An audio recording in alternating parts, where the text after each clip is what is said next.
ये वो गलतियां हैं जो आपको सीटेट कभी पास नहीं होने देगी। और आप सभी को पता होना चाहिए कि जिन किसी का भी आज तक सीटेट फर्स्ट अटेम्प्ट में या सेकंड अटेम्प्ट में छूटा है, तो वो केवल और केवल एक नंबर से ही छूटा है। कितने नंबर से छूटा है? एक नंबर से ही छूटा है। तो आज हम बात करेंगे कि कौन सी गलती आपको नहीं करनी है और कौन सा कंटेंट आपको पढ़ना है और सीटेट में क्या नहीं पढ़ना है और क्या पढ़ना है। इस सारी बात पर आज हम लोग डिस्कस करेंगे। इससे पहले कि आज का क्लास स्टार्ट करें, पहले हम लोग बात कर लेते हैं सीटेट के सिलेबस पर। और वेलकम करते हैं आप सभी का आपके अपने यूट्यूब चैनल पर सार एकेडमी पर।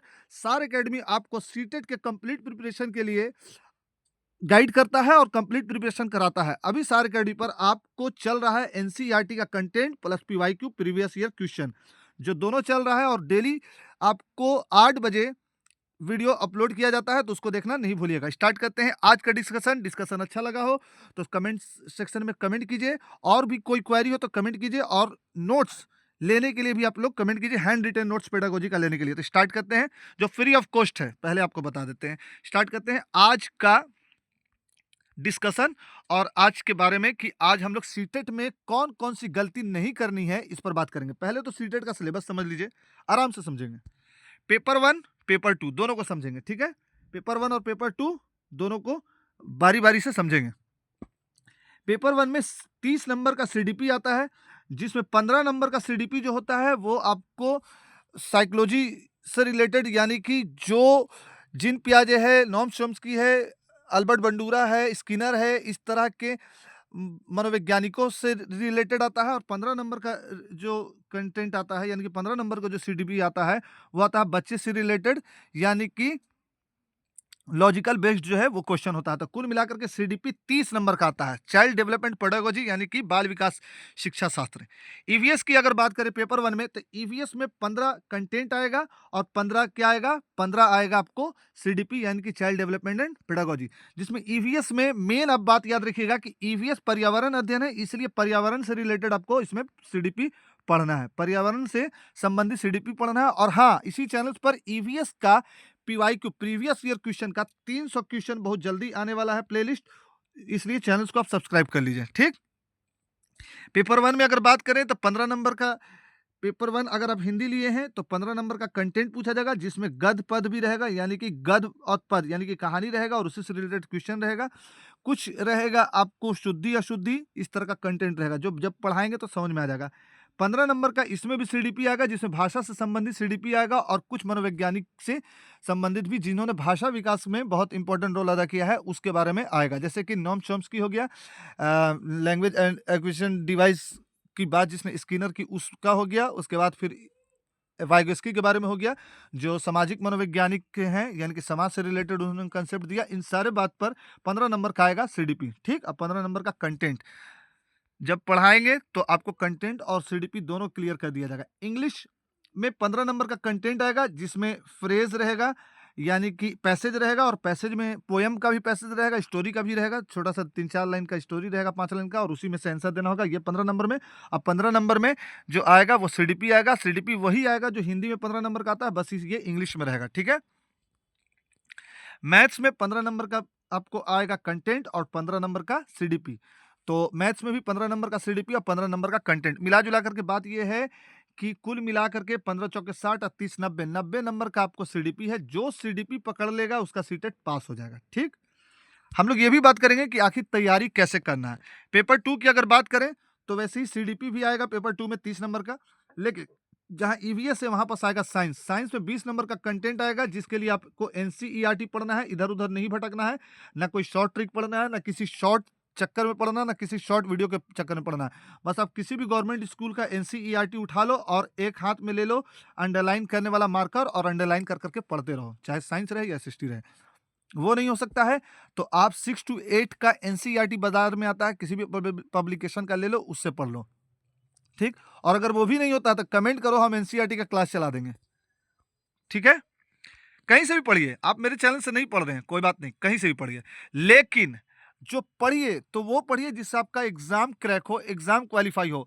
और जब क्वालिफाई हो जाए तब हम हमारे चैनल का रिकमेंडेशन, यानी कि हमारे चैनल के बारे में अपने दोस्तों के बीच में बताइए कि नहीं, उस चैनल से पढ़े थे तो मेरा सीटेट निकला, और उस चैनल से सार एकेडमी वाले सर ने गाइड किया था, तब जाकर के सीटेट निकला। तो आप अभी तक अगर सीटेट में पास नहीं हुए हैं तो अब सीटेट पास करवा के ही छोड़ेंगे।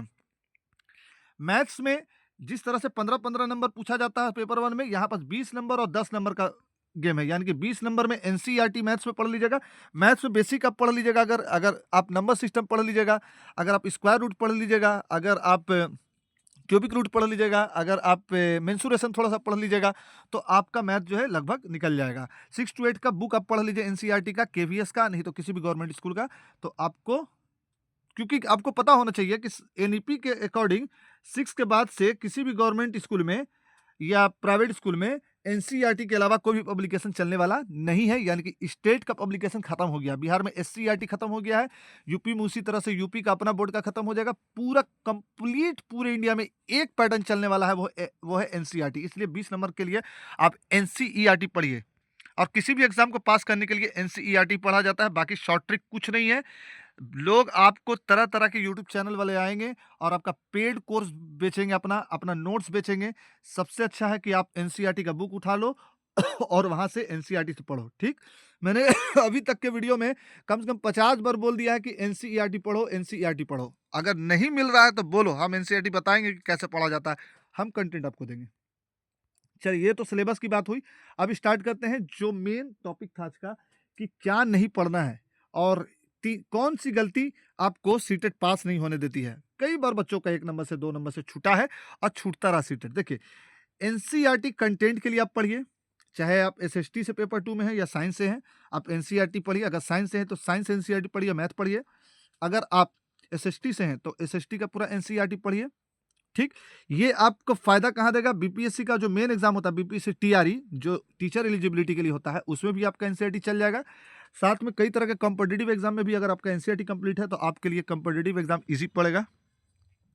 पेडागोजी के लिए कोई मोटी सी बुक नहीं लेनी है, इतनी मोटी सी बुक नहीं लेनी है जिसमें कई तरह का पैसेज हो, कई तरह का थ्योरी हो, कई तरह का एक्सप्लेनेशन हो, या फिर बीएड कोर्स का बुक नहीं पढ़ना है, डीएलएड कोर्स का बुक नहीं पढ़ना है। बहुत सारे लोग ऐसे मिलेंगे जिनको ज्ञान नहीं है, लेकिन वो आपको गाइड कर देंगे, कहेंगे कि अगर आप डीएलएड में अच्छे से थ्योरी व्यूरी पढ़े होंगे तो आपका सीडीपी अच्छा रहेगा। अरे भाई, अच्छे से थ्योरी पढ़े होंगे तब तो सीडीपी अच्छा रहेगा, और वहाँ हम थ्योरी पढ़े, यहाँ एमसीक्यू पूछेगा, मल्टीपल चॉइस क्वेश्चन पूछेगा। तो मोटा बुक नहीं पढ़ना है। पेडागोजी के लिए आप लोग सिर्फ और सिर्फ पीवाईक्यू कीजिए, प्रीवियस ईयर क्वेश्चन कीजिए, साथ में किसी भी यूट्यूब चैनल से थ्योरी पढ़ लीजिए, जिन पियाजे का, स्किनर का, वैगस्की का, नोम चॉम्स्की का, अल्बर्ट बंडूरा का, इस सब का थ्योरी पढ़ लीजिए, आपका पेडागोजी मजबूत हो जाएगा। ठीक, सीटेट में बच्चे क्या हैं, बच्चे गॉडफादर हैं। बच्चे क्या हैं, गॉडफादर हैं। किसी भी एग्जाम, किसी भी सीटेट के क्वेश्चन में अगर बच्चा आए ऑप्शन में, तो बच्चा के बारे में आपके दिमाग में हमेशा ये रहना चाहिए कि सकारात्मक लगाना है, सकारात्मक लगाना है। जैसे आपको हम एक ठो एग्जाम्पल दे दे रहे हैं, ठीक है। बच्चे ने होमवर्क नहीं किया, ये सवाल आया, बच्चे ने होमवर्क नहीं किया। 4 ऑप्शन रहेगा, आप गार्जियन से शिकायत कीजिएगा, आप बच्चे को पीट दीजिएगा, दंडित कीजिएगा, या 4 ठो ऑप्शन रहेगा, कोई भी 4 ऑप्शन, कि आप बच्चे के साइकोलॉजिकल लेवल को समझिएगा, या फिर आप बच्चे को पढ़ाना छोड़ दीजिएगा। तो इसमें बच्चा के साइकोलॉजिकल लेवल को पढ़ना है, समझना है, ये सही होगा। ठीक है, यानी कि बच्चा कभी गलत नहीं होगा, और अगर बच्चा फेल हुआ तो व्यवस्था क्या हो गई, फेल हो गई। अब आप समझिए सेफ स्कोर क्या है। सीटेट में सेफ स्कोर है 100+। सीटेट में सेफ स्कोर क्या है, सेफ स्कोर है आपको 100+। अगर आपका 110+ होता है तो और सेफ है।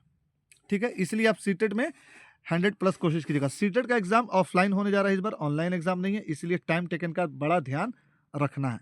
ठीक, कहाँ से पढ़ें, किसी भी यूट्यूब चैनल से पढ़िए जहाँ से आपको समझ में आ रहा है। अगर यहाँ से समझ में आ रहा है तो यहीं से पढ़िए। आपका सीटेट के लिए एनसीईआरटी का ईवीएस का कंटेंट चल रहा है, इसके बाद पेपर 2 के लिए एनसीईआरटी का साइंस का कंटेंट चलेगा, उसके बाद फिर मैथ्स का चलेगा। तो आप इसी चैनल को सब्सक्राइब कर लो अगर आपको समझ में आ रहा तो। 500 एमसीक्यू का सीरीज भी चल रहा है, अगर आप प्लेलिस्ट में जाके देख लो, अगर वो अच्छा लगता है तो इसी चैनल को सब्सक्राइब कर लो, इसी से पढ़ो। बाकी आप कहीं से भी पढ़ो, कोई मसला नहीं है। और हाँ, कहाँ से पढ़ें, कोई भी ऐसे चैनल से नहीं पढ़ो जहां पास इधर उधर की बात हो और बार बार आपको पेड कोर्स, या फिर आपको बार बार ये फोर्स किया जाता हो कि आप पेड कोर्स लीजिएगा तभी पास होइएगा, क्योंकि सीटेट इतना बड़ा एग्जाम नहीं है जिसके लिए पेड कोर्स लेना पड़े, पहली बात। दूसरी बात, किसी भी ऐसे चैनल से नहीं पढ़ो जो अपना मतलब कुछ सेल करता हो। ठीक, तो आप कहीं से भी पढ़ लो, कोई दिक्कत नहीं है। बात समझ में आया। तो ये था आज का डिस्कशन, और फिर मिलेंगे अगले डिस्कशन में। जब तक के लिए थैंक्स। और प्लीज़ अगर वीडियो अच्छा लगा हो तो प्लीज़ सब्सक्राइब कर दीजिए, शेयर कर दीजिए और जितना हो सके वैसे कैंडिडेट को शेयर कीजिए जो अभी तक सीटेट 1 नंबर 2 नंबर से रह गए हैं। तो थैंक्स फॉर वाचिंग, सब्सक्राइब।